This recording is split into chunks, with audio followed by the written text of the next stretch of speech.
Et salut à tous, aujourd'hui on se retrouve donc pour une toute nouvelle vidéo où on va continuer de faire des classes, c'est-à-dire de simplifier notre code, donc de retrouver un code voilà, comme ici déjà très propre, donc c'est-à-dire qu'on démarre vraiment sur quelque chose voilà, de très très propre dès le début, et de mettre tout ce code, donc tout le code d'entête qu'on avait vu ici, le mettre dans des classes, voilà, comme ici. Donc on va faire la même chose maintenant pour la classe, pour la page connexion. Donc c'est-à-dire que le code qu'on retrouve là, on va du coup le mettre dans notre, dans une nouvelle page qu'on va faire, et ça va être à l'intérieur d'ici. Donc là, ce que je vais faire, c'est que je vais créer un nouveau fichier. Ce nouveau fichier va s'appeler connexion.php. Jusque là, tout va bien. Donc on va l'ouvrir, ce nouveau fichier, et on va reprendre un peu les mêmes bases qu'ici. Donc je reprends ça. Là, je viens changer le nom en mettant connexion avec, voilà, connexion avec un C majuscule. À l'intérieur, hop, je viens reprendre ça plus le global DB qui est ici. Je viens le mettre juste là. Et je ferme. Et ici, ce sera vérification connexion, où on aura uniquement le pseudo et le mot de passe en termes de combinaison. Nous allons déclarer cette nouvelle classe qu'on a créée dans notre include, qui est ici. Donc on inclut notre fichier de connexion. Et là, on va faire la même chose en mettant connexion et new connexion au niveau de la classe. Donc ça y est, là maintenant on peut utiliser les informations de la classe connexion. Donc on va se mettre là et on va faire la même chose. Donc c'est-à-dire, une fois que je suis dedans, je vais faire mon utiliser ma variable de connexion et utiliser du coup la fonction qui se trouve à l'intérieur. Donc la fonction qui se trouve à l'intérieur, c'est vérification connexion. Dedans, ça me demande un pseudo, donc je vais lui envoyer le pseudo et le mot de passe. Je ferme. Je viens faire un copier-coller de tout ce qu'on voit ici. Et je viens le mettre à l'intérieur de cette classe. Comme ici. Voilà. Également, comme on avait fait ici pour le private valide, on va faire la même chose pour le private valide ici. Dans notre page connexion, nous allons prendre ça et le supprimer parce qu'on n'en a plus besoin. Là, comme dans inscription, donc dans la page inscription, vous avez vu, j'affiche les messages de retour. Donc on se retrouve sur la page de connexion. On va ouvrir notre tableau et mettre du coup nos messages d'erreur. Donc c'est erreur pseudo et erreur password.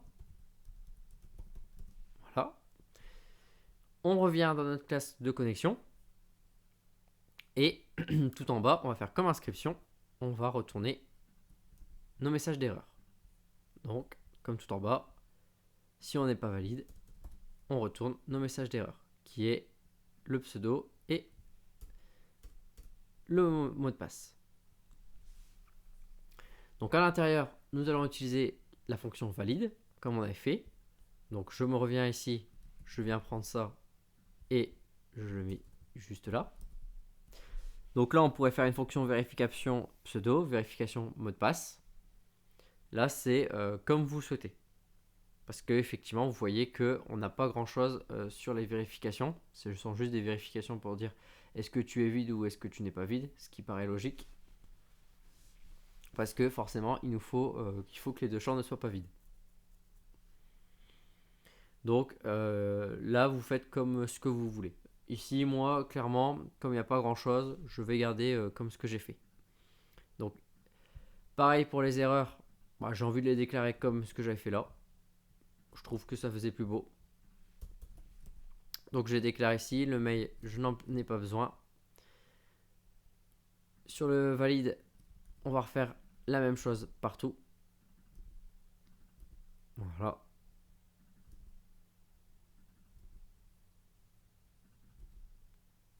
Et ici, pareil. L'erreur, donc pour le, voilà, ici, hop, on va faire sur le pseudo aussi. Donc on avait dit erreur pseudo, erreur pseudo, erreur pseudo aussi, et l'erreur du password, il n'y en avait qu'un qui se trouve ici. Ok. Et je vérifie quand même qu'il n'y en ait pas d'autres. Ok, impeccable, on n'en a pas d'autres. Donc on va tester ce code, savoir si tout fonctionne. Donc je vais venir me mettre sur la page, connexion, donc déjà aucune erreur. Je vais prendre Toto tout court, et je vais faire une erreur. Voilà, le champ ne peut pas être vide. Je mets un mot de passe au hasard, ça me met que la combinaison du mot de passe ne peut pas être. Je reviens sur le bon mot de passe, et vous voyez que, bingo, je suis bien connecté. Donc voilà, c'est-à-dire que cette classe est fonctionnelle. Et bien sûr, on a récupéré les variables de session parce qu'on l'a vu auparavant. Bien sûr, ça se base sur le fait qu'on ait déclaré au préalable dans notre include le session start. C'est pour ça qu'on peut récupérer, comme ici, je mets le 2, hop, on récupère les bonnes informations de Toto. Voilà, donc j'espère que vous avez aimé cette vidéo. Donc là, on a été beaucoup plus vite pour faire. Vous voyez que c'est notre façon. Là, j'ai pas besoin de faire plus de choses. Vous pouvez détailler comme ce qu'on a fait auparavant, si vous souhaitez bien sûr détailler. Vous n'êtes pas obligé, parce que voilà, on n'est pas obligé de faire justement ça, comme ce que j'ai fait. On peut aller beaucoup plus loin dans le détail, si vous voulez améliorer justement votre code. Voilà, bon, je vous invite, si vous voulez le faire, faites-le. Si vous voulez faire des petites fonctions pour vous améliorer en disant voilà, je fais ça, etc. Je peux vérifier ça aussi, parce que là vous voyez que c'est écrit ce champ ne peut pas être vide, ce champ ne peut pas être vide. On aurait pu faire aussi une vérification en disant qu'on utilise les deux, et ainsi de suite, ainsi de suite. Donc vous pouvez faire ce que vous voulez, il y a plein de façons de faire, et voilà, de toute façon après c'est selon vos souhaits, selon ce que vous souhaitez faire. Donc j'espère que cette vidéo vous a plu, et on se retrouve du coup pour la prochaine vidéo. Allez, à plus!